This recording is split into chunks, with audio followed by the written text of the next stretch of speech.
পরিব্যয়ের শ্রেণীবিভাগ গুরুত্বপূর্ণ এমসিকিউ। ১. উৎপাদনের পরিমাণের সাথে যেসব খরচ সরাসরি পরিবর্তিত হয় তাকে বলে ক. স্থায়ী পরিব্যয়, খ. পরিবর্তনশীল পরিব্যয়, গ. অর্ধ পরিবর্তনশীল পরিব্যয়, ঘ. প্রত্যক্ষ পরিব্যয়। উত্তর: খ. পরিবর্তনশীল পরিব্যয়। ২. কারখানার ভাড়া, ম্যানেজারের বেতন এগুলো কোন ধরনের পরিব্যয়? ক. প্রত্যক্ষ পরিব্যয়, খ. পরিবর্তনশীল পরিব্যয়, গ. স্থায়ী পরিব্যয়, ঘ. প্রান্তিক পরিব্যয়। উত্তর: গ. স্থায়ী পরিব্যয়। ৩. কোনো নির্দিষ্ট পণ্য বা কাজের সাথে সরাসরি চিহ্নিত করা যায় এমন খরচকে বলে ক. পরোক্ষ পরিব্যয়, খ. প্রত্যক্ষ পরিব্যয়, গ. স্থায়ী পরিব্যয়, ঘ. নিয়ন্ত্রণযোগ্য পরিব্যয়। উত্তর: খ. প্রত্যক্ষ পরিব্যয়। ৪. উৎপাদন বন্ধ থাকলেও যে খরচ করতে হয় তা হল ক. পরিবর্তনশীল পরিব্যয়, খ. প্রান্তিক পরিব্যয়, গ. স্থায়ী পরিব্যয়, ঘ. সুযোগ ব্যয়। উত্তর: গ. স্থায়ী পরিব্যয়। ৫. বিদ্যুৎ বিল, টেলিফোন বিল যা আংশিক স্থায়ী আংশিক পরিবর্তনশীল তাকে বলে ক. প্রত্যক্ষ পরিব্যয়, খ. অর্ধ পরিবর্তনশীল পরিব্যয়, গ. পরোক্ষ পরিব্যয়, ঘ. ডুবে যাওয়া খরচ। উত্তর: খ. অর্ধ পরিবর্তনশীল পরিব্যয়। ৬. ব্যবস্থাপনার সিদ্ধান্ত দ্বারা যে খরচ নিয়ন্ত্রণ করা যায় তাকে বলে ক. অনিয়ন্ত্রণযোগ্য পরিব্যয়, খ. নিয়ন্ত্রণযোগ্য পরিব্যয়, গ.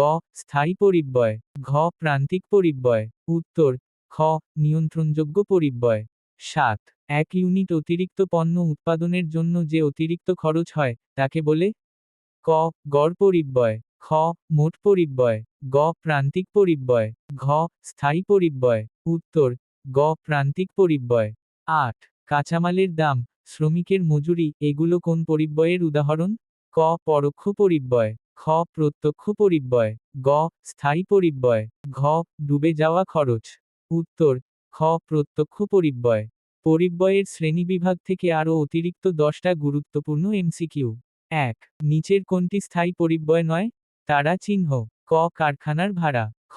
বীমা প্রিমিয়াম, গ. প্রত্যক্ষ শ্রম মজুরি, ঘ. ম্যানেজারের বেতন।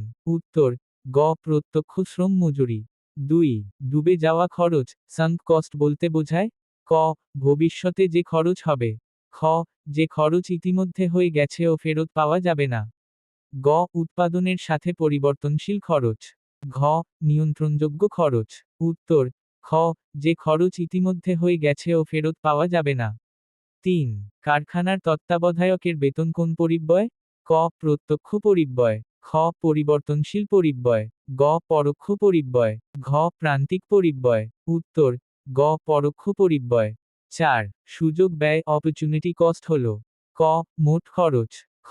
বেছে নেওয়া বিকল্পের খরচ, গ. ত্যাগ করা পরবর্তী সর্বোত্তম বিকল্পের লাভ, ঘ. ডুবে যাওয়া খরচ।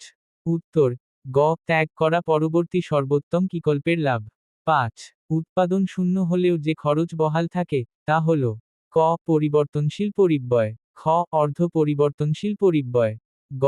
স্থায়ী পরিব্যয়, ঘ. প্রান্তিক পরিব্যয়। উত্তর: গ. স্থায়ী পরিব্যয়। ৬. নিচের কোনটি প্রত্যক্ষ পরিব্যয়? ক. কারখানার আলোর বিল, খ. পণ্য তৈরিতে ব্যবহৃত কাঁচামাল, গ. অফিসের স্টেশনারি, ঘ. বিক্রয়কর্মীর কমিশন। উত্তর: খ. পণ্য তৈরিতে ব্যবহৃত কাঁচামাল। ৭. 10 ইউনিট থেকে 101 ইউনিট বানাতে মোট খরচ 50 টাকা বাড়ল। এই 50 টাকা হল ক. গড় পরিব্যয়, খ. স্থায়ী পরিব্যয়, গ. প্রান্তিক পরিব্যয়, ঘ.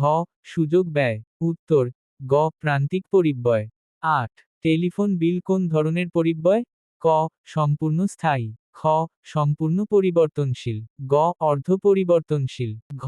প্রত্যক্ষ। উত্তর: গ. অর্ধ পরিবর্তনশীল। ৯. ব্যবস্থাপকের সিদ্ধান্তে যে খরচ কমানো বাড়ানো যায় তাকে বলে ক. অনিয়ন্ত্রণযোগ্য পরিব্যয়, খ. নিয়ন্ত্রণযোগ্য পরিব্যয়, গ. স্থায়ী পরিব্যয়, ঘ. পরোক্ষ পরিব্যয়। উত্তর: খ. নিয়ন্ত্রণযোগ্য পরিব্যয়। ১০. প্রশাসনিক পরিব্যয় কোন শ্রেণীর অন্তর্গত? ক. উৎপাদন পরিব্যয়, খ. ফাংশন অনুযায়ী শ্রেণীবিভাগ, গ. আচরণ অনুযায়ী শ্রেণীবিভাগ, ঘ. প্রকৃতি অনুযায়ী শ্রেণীবিভাগ। উত্তর: খ. ফাংশন অনুযায়ী শ্রেণীবিভাগ। চাইলে এগুলোর ব্যাখ্যা সহ সলভ করে দিতে পারি।